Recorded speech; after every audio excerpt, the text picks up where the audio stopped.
2025 has possibly been the greatest year in video game history. More so than 2007, more so than the 90s. The amount of good stuff that we got this year is just unparalleled. So many things that people have been waiting for or were just hyped about. We finally got the Nintendo Switch 2, as well as a new 3D Donkey Kong game, a second Kirby Air Ride game, Deltarune Chapters 3 and 4, Death Stranding 2, and how could I forget, Hollow Knight Silksong finally released. In addition to that, we got a bunch of pleasant surprises. I mean, do I even have to say it? Claire Obscure Expedition 33 came out of nowhere and basically took the world by storm overnight. I mean, it won Game of the Year for Christ's sake, as well as a bunch of other awards. I mean, I knew the game was good, but dang. With a year as packed as this, I figure I should let everyone know up front that I couldn't get to everything, obviously, so for clarity's sake, here's a small list of major releases I didn't play. With that out of the way, let's get into it. Here are my top 10 games of 2025. And yes, I had to make some tough cuts.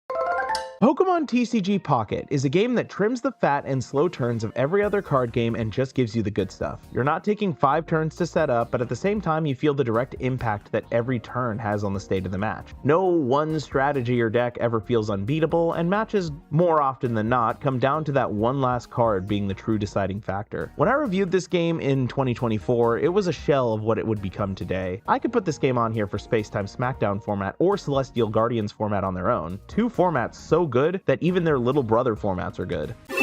Most people would put Hollow Knight Silksong on their list, but if you ask me, I would put Ninja Gaiden Ragebound in its place. In Ninja Gaiden Ragebound, the action is far more immediate. It's like isolating the fun parts of Silksong, the high-octane moments and the intense boss battles, and making that the whole game. While Ragebound is short, it's really a love letter to classic gaming. It's like old-school Castlevania that moves at the speed of Mega Man X, and you can do the Cuphead bounce. It really has been one of the best years to be a racing game fan. We received 3 games that could be considered the pinnacle of their genre. Mario Kart World released with a bunch of new tricks that you could do, as well as an open map of all these fully realized locales that you could explore. Team Sonic Racing has an online mode that I could play without wanting to pull my hair out, as well as a bunch of fan favorite crossover characters, and Kirby Air Ride is just the fun one. It's a game from a lost time where you pay full price for a video game and actually get something that's fully complete and brimming with content at launch. They truly brought one of the most underrated GameCube classics into the modern era with so many new ways to play the game. It's utterly insane. I have lost entire days to Kirby Air Riders between the story mode and the online ranked mode and trying out all the different characters. And that's why I have to give my number 8 slot to Garfield Kart 2. I sung my praises about Ted G's masterpiece ROM hack Pokemon Blood Moon back in 2023's list, but now it's finally out for the public to enjoy. Pokemon Blood Moon is a Kaizo ROM hack of Pokemon Moon that takes everything you know about Pokemon and rewrites it. Battles are a lot tougher. You may resort to using unconventional favorites that have been buffed. Oh, and this game will test you. It will push you to its absolute limits until you're cursing out the developer in his own Discord server. But it is then, and only then, you will see what truly makes this game come to life. Like you as a trainer, a diamond will never shine unless the coal in which it's made of is pushed to its absolute limits. I've played through Pokemon Sun and Moon so many times, yada yada feels like the first time.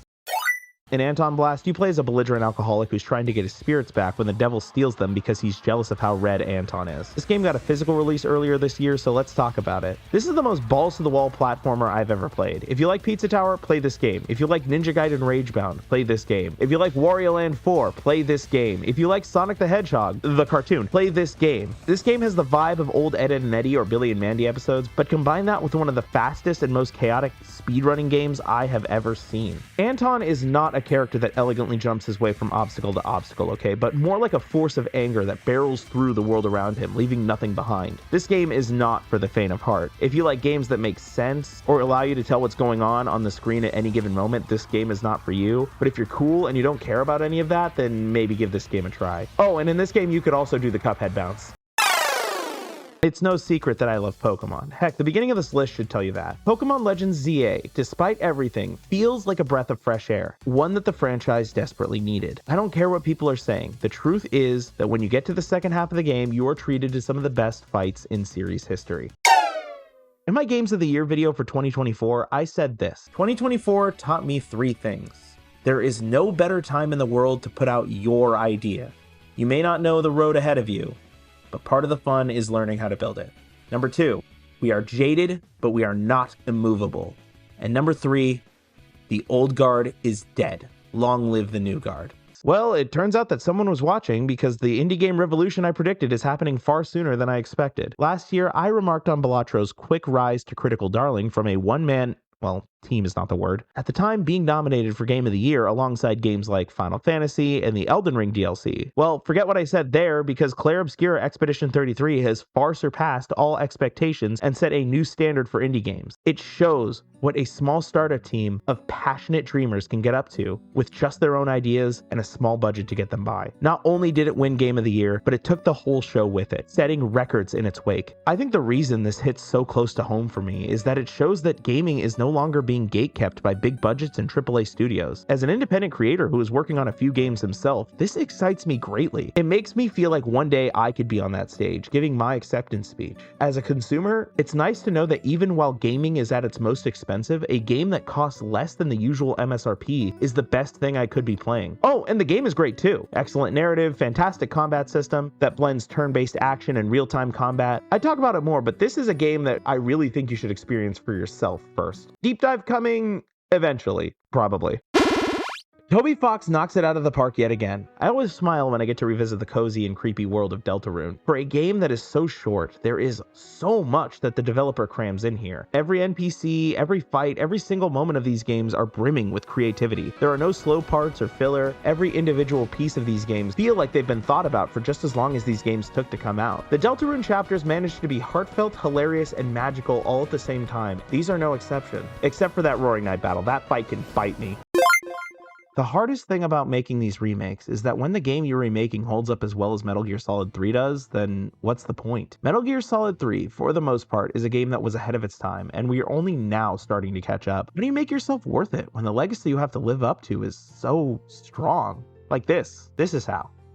Metal Gear Solid 3 is different from its contemporaries. It trades the complexity of its predecessors for a much simpler storyline, where the complexity lies in the characters and its themes. Snake seeing the shock of facing his former mentor in the heat of battle, 10 years of knowing this person, only to find out what he knew about this person was a lie, and then finding out the real truth that was far worse than he could possibly conceive. When you actually think about Snake Eater, it becomes one of the most brutal coming-of-age stories ever told. The tragedy of the boss and those who inherit the title, the final scene where the stoic big boss can't help but break down in front of his old superior's grave, that is what makes this remake worth it.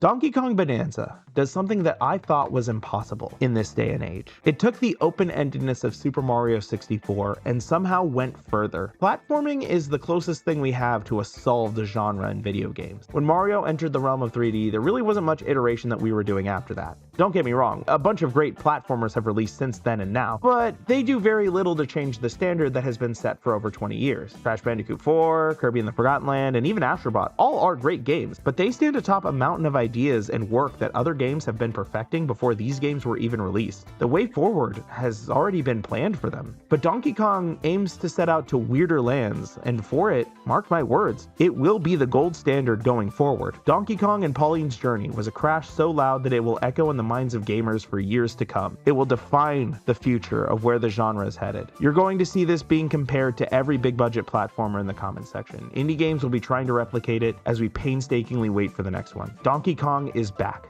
and he's here to stay. Thank you for watching my video, and I hope you enjoyed the list. I also hope you had a happy holidays now that this year's come and gone. This should be up before the New Year's, but if not, I hope your New Year's celebration was fantastic and your 2026 was even better. I did have to move the TCG Pocket video to sometime early in January. I still hope to cover the Mega Dimensions DLC as well. After that, the first big project of the channel since its rebrand. I'm still getting used to the more productive schedule, so bear with me as I figure all of this out. In the meantime, if you liked the video and can't wait to see what's next, please subscribe, leave a like, and a comment, and I'll see you in the next one, whatever that may be.